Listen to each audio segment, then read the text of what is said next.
Solo Plus 75.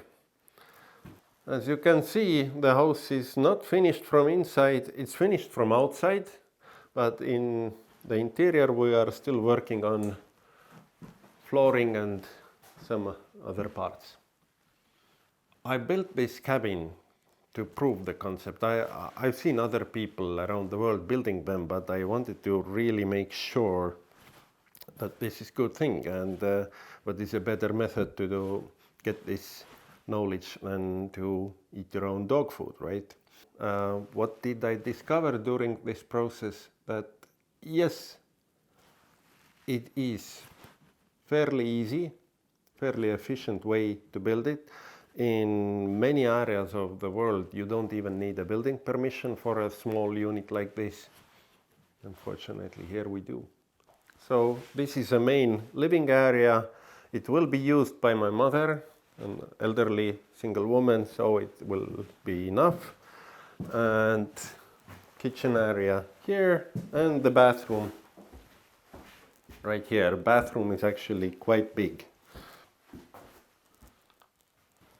What I changed from original plans is I shifted the dormer from this side to this side because my plot is like this. You can do it very easily without any real changes in the drawings. You just place the details meant from the left side, you place them on the right. Loft is about to be finished. The loft area is missing the staircase right now. It will be installed as a last thing after the flooring and ceilings are done. Some other things I changed here in this project. I skipped the knee wall, spoke to the structural engineer. It is strong enough without it to get some more floor area. Again, it may be if you are in hurricane area, it may be not good idea for your plot, but it works here. I put the OSB sheathing inside as opposed to our drawings. Why we put it outside in our original package is a lot of people want to use bitumen shingles for roofing, and you need the sheathing outside.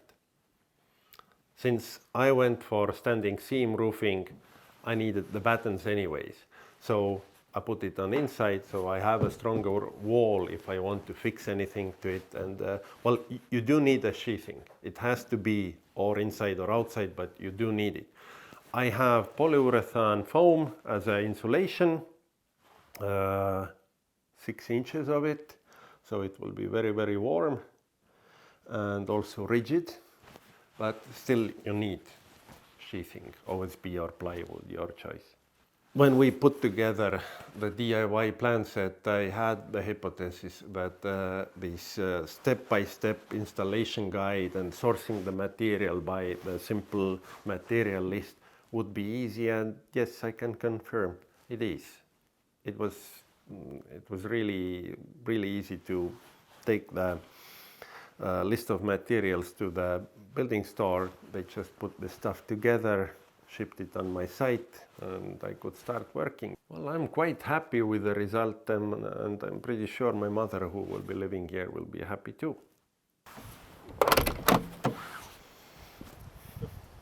So this is it, and we will make another video with a full walkthrough when it's finished.